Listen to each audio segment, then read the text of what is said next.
I'm Dan Novak.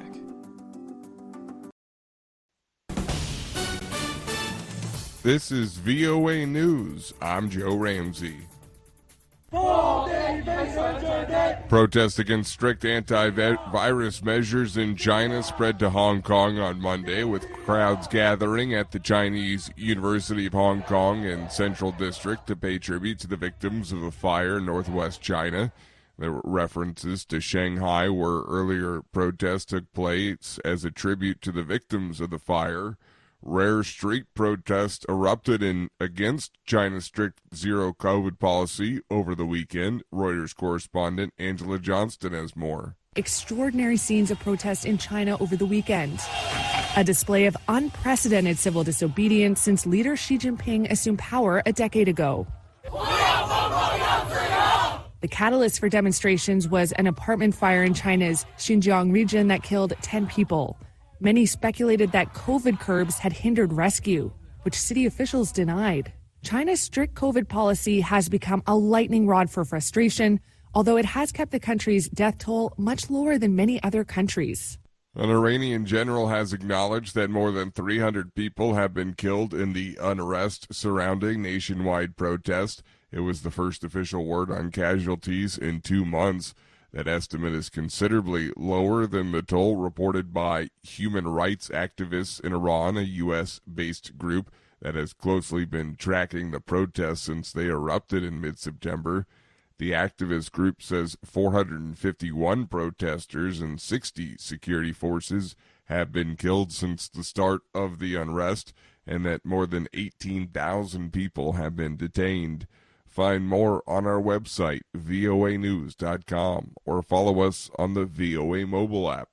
This is VOA News. Somali police announced the country's security forces ended a more than 20-hour-long Alshabab siege on a popular hotel in the capital, Mogadishu. Mohammed Daisane reports for VOA.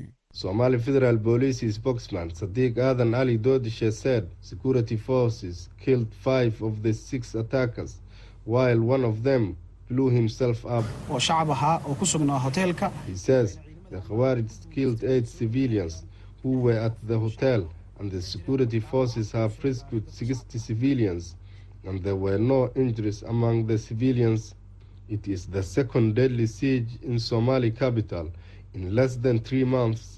Mohammed Daisane for VOA News, Mogadishu. The Central African Republic threatened Monday to retaliate after an aircraft flew in from a neighboring country in the middle of the night and bombed CAR troops and their Russian paramilitary allies. The government said the plane targeted a military base and quote-unquote dropped explosives on a town in the north but caused only material damage. The aircraft flew back out of CAR after the raid before 3 in the morning, the government said in a statement. Chad lies north of the town, which was in rebel hands until recently, and relations with the CAR have been tense recently. Haiti's ambassador to the United States on Monday called on the international community to send a strike force to Haiti to confront gangs, even though police have ended a blockade of fuel at a fuel terminal that caused a humanitarian crisis. The UN Security Council in October discussed sending troops to confront gangs, but those proposals have received little attention since police took back control of the terminal in November. Most countries have appeared skeptical of sending troops to Haiti. The World Cup is putting a strain on camels in Qatar, the AP's Ed Donahue reports. More than 1 million fans are in the country to watch soccer's big event. There's a lot to do. Take pictures with falcons, wander through the alleyways of traditional markets, and ride on a camel's back. Ali Jabir Al-Ali is a camel herder. He says now we have 60 camels, and even with 60, we can't catch up. We can't handle it. It's been busy and crowded. Before the World Cup, Al-Ali might fetch about 20 camel rides a day. It's been 500 rides in the morning, followed by another 500 in the evening. I'm Ed Donahue.